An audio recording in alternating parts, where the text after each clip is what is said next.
my light, but on the TEOFRIO subject. Okay, so here's the deal. Jason Romer was not goodwill anything. It was a guy who asked me for my number. I said no. Then I don't know, whatever. He just kept fucking annoying me, and I felt bad for him because he's like, "What? You don't like talk to ugly guys?" And I'm like, "Well, no, not usually." I was like, but, you know, like, I mean, you're a nice guy, but, like, no, I have a really tall hand. He's like, I know you keep saying that you have this boyfriend. He's like, but, like, I don't see him. I was like, yeah, well, I'm waiting for him to show up. Something must have happened. And this was, like, before, I mean, I had a cell phone, but not for that purpose, and I didn't bring it. Or I might have it in my car, I don't remember. But I had my beeper. But anyway, not something that I was sharing with Jason. So, and then Nicholas left. And then he never came back.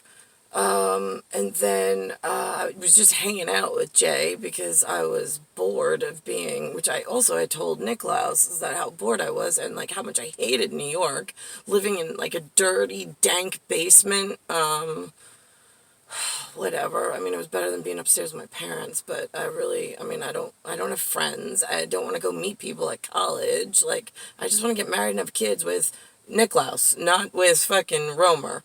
But good things that I've done in my life. Let's make this fucking snappy and speedy. I don't like fucking long drawn out shits. Let's think. After Jason, we have John Iannuzzi. JOHNIANNUZZI. He was really, really nice to my kids. He came in, he helped me out with, he was kind of like a personal trainer. He was another one, really weird, recovering heroin addict, but, like, really good guy, wore his, like, recovery on his sleeve, like, and I was very proud of him, and I always supported him. I never had a problem. So at that point, I mean, like, I was a mom, never really did anything, but I supported him in whatever he did. He did mortgages, I did real estate, whatever. It was a strange relationship, again, because, like, you know, he's another one like TEOFRIO. I don't know what his deal is on, like, personal, what he finds, whatever, but I wasn't it. And I was okay with that. I was like, whatever. Easy to break away from when we finally did. Not for him, but for me.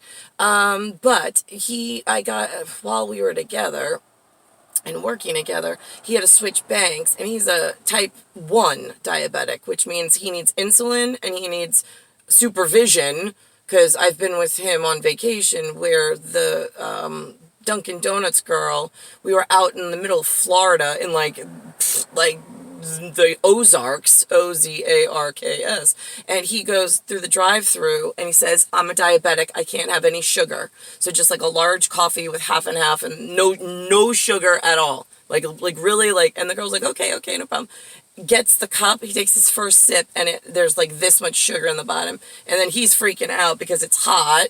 So all of his it's like a chemistry experiment, which he was very good at, but, like, I always was, like, frightened of, like, oh my God, what happens if he's not good at what he does, and then I have to, like, whatever. So anyway, so he switched banks, I don't know, his bank got bought out by somebody else. He couldn't afford the health costs between the COBRA and whatnot. So I helped him out. We did a civil union just on paper at the county level. Like, we didn't have a ceremony. We didn't even tell anybody. And then as soon as we broke up, we just broke it off. And that was a CIVILYUION, because he needed health insurance and I think at the time, or no, I needed health insurance. Was it me who needed health insurance? I can't remember. One of us needed health insurance for some reason. No, it was him, because he was the diabetic. Oh, right, I had health insurance because of Jay, right, because I had my COBRA. So I was paying COBRA, so it was just easier, and he needed to have, so it was with Bank of America, I think, is who we had to pay the thing to. So we got a civil union because we were living together anyway, but it wasn't like a romantic anything, just so you're clear, just like with TEOFRIO and just like with Romer. Never romantic. It's kind of like Bleeding Heart Foundation and Association with death spells on the other side of them, as you just make me sit here and wait for the one man I was already promised to and that I came to life for, being a forevermore. So as I go through my years of just fucking waiting endlessly for the one guy that I fucking was born for, John almost died, so we gave him a civil union and some health insurance because the fucking insurance company required it for him to get his needles and his insulin. So this way, whatever. I'm a good, like, occult girl. I care about humans. I don't really give a shit what they practice. But, like, the fact that he could die, and I've seen it, was kind of like more important than whatever else, and nobody gives a shit land about anybody, and looks for every excuse in the fucking book not to do the right thing. Yeah, I fucking noticed. When Bobby Gordon, he's another one, Bobbygordon, I think. Him, I really like. He was like, he looks horrible now. It looks like he looks like he's like 60s, if he's even still alive. I don't know. His brother died of a heroin overdose. This is like Nora and Anthony's Sachem crew. Poor thing. He looks like somebody just like sucked the life out of him. He was handsome, like Leonardo DiCaprio when he was young. But again, drugs and whatever, and not a good lifestyle either. I gave him a room in the back of my house at one point with a lock on the door. I told him I had to lock him in because my boys were there and I didn't want him to just be able to walk out. But there was a door that went out to the backyard so he could leave if he needed to. I just didn't want him coming into the main house. I did the same thing with Alphonse. Alphonse I did charge rent to, but then he screwed me. Whatever. He wound up being a whack job drug addict, but Bobby was actually a stand-up good guy. Like, Bobby was really good, and I would give Bobby food because I always felt bad, like he never had food to eat and whatever. So like, I know it pissed TEOFRIO off, but like, I would get whatever I could for him. I gave him a computer that he could use in the room to do whatever he does on his SEO search, whatever. So I gave him that. And then I gave him some food, like some canned food and stuff, to keep in the room. So this way he had something to eat because he had no money. And he had just come up from Florida and he was trying to make money. So that was that. So I took Bobby in. I took John in. Gave John health insurance. Gave Bobby food and shelter. And some clothes when he needed them because he didn't really have many clothes. So I gave him some of TEOFRIO's, whatever. And whatever I had that was men's left over, because I always, I guess, have something. Let's think what else. Who else did I give shelter to? Well, we helped Nora out when she was having a problem, but usually she bounces back on her feet pretty quick.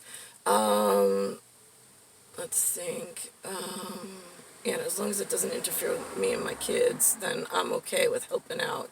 It's just when it takes over and becomes all-consuming and then you think you're more of the priority. I'm like, no, you're the shitbag I'm doing something nice for. So I will help you out as long as I'm on my feet and I'm okay. But the minute it interferes with my importance as number one and, like, my kids' importance as number two, then we have a fucking problem. Now we have a fucking fight on our hands, which is what Nora and I did. And then other people jumped in and I'm like, are you fucking kidding me? The fight with Nora's not even worth it. It's like, I don't know, like some fucking crazy girl bullshit that I didn't want to fucking part of, but girls are fucking crazy. So that's why I don't fucking tussle with girls. I'm just like, you're not worth it. So I'm looking for one guy and I got 4 boys. Girls, fucking take you or leave you, I don't give a shit. And you're more fucking trouble than you're ever going to be worth. Oh, right, and that's the other thing about, like, do I hate girls? No, it's not that I hate them. Like, I get along with girls, not all, but whatever. I always try to be nice. It's not like I come to anything with an attitude. I've said this about 1,000 times. It's just that, like, here's the thing. I'm head of the Catholic Church as a figurehead, Roman Empire. We gave Abbeys, ABBEYS, to the women to keep them safe. We've done lots of things for women throughout the years.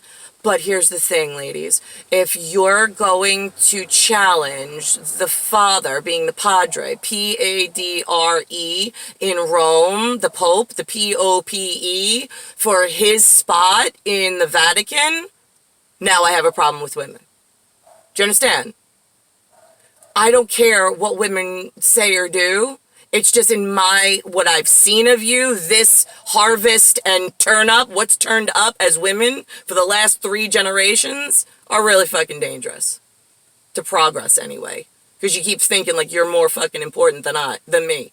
And no, I'm top priority, and I got an agenda and some shit to do that helps out all of the world's women, and you are only caring about yourself and causing me a real fucking problem. That's the God's honest truth. So that's why I don't really give a shit about women. I mean, I don't give a shit about women or men, but I like men better than I like women. Whatever. Just my experience.